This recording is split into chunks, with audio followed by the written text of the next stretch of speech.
Welcome back everybody.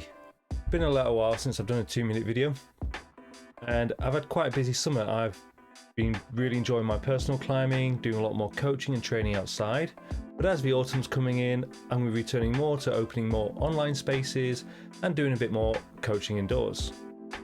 This is going to give me a bit more time during the week to make one of these videos. So let's see how we get on. So we're going to start this off talking about RPE, but not rated perceived of exertion. I'm going to talk about rated perceived of emotion.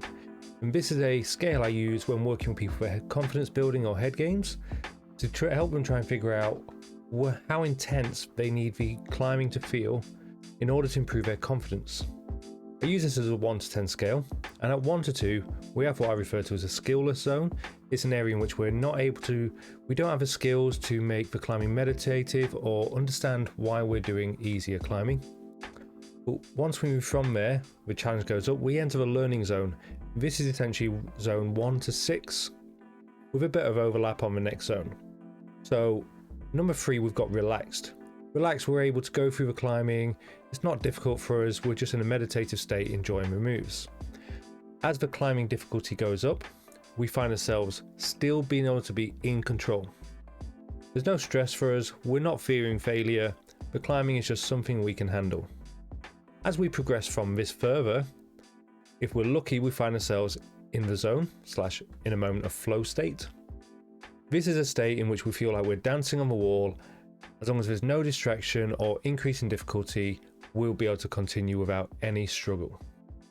Now, usually as climbers, we enter this state momentarily, and if the climbing does progress or we get distracted, we find ourselves hitting number 6, which is a state of excitement, anxiety, or moment of distraction. It's this moment in which we want to be able to be self-aware to dial it back, or put some practice in to help ourselves feel more comfortable being anxious. Now, as we progress from this, we hit the borderline of that and the start of what I call the fear section of this, in which we hit frustration and scared. The frustration can come on from not knowing what to do and many other things, but for the topic of this, I'm going to try and keep it down. If we find ourselves stuck on a ledge, stuck on a move, hesitating a lot, really frustrated or really scared, we need to know what actions to take in order to dial ourselves back. It's really difficult to progress further along this scale and recover. A higher end climber will be able to handle the pressure and the stress and be able to find ways to calm themselves down and make a decision whether they're going to continue or return to the ground. But once we progress from this, we hit a cascading phase of being afraid, being terrified, and eventually being traumatized. We don't really want to hit these. This is something we might hit during performance, but we don't want to put time practicing in this area. Because if we walk away traumatized, we've essentially injured our ego, injured our emotional strength, and it's going to take even more work to build ourselves back. So I'm going to build on this I'm going to build on this next week.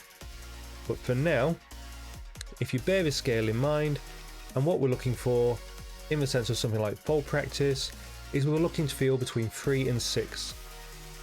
As we're hitting 6, we want to really delve into why we're feeling 6. Take action to help ourselves improve our state.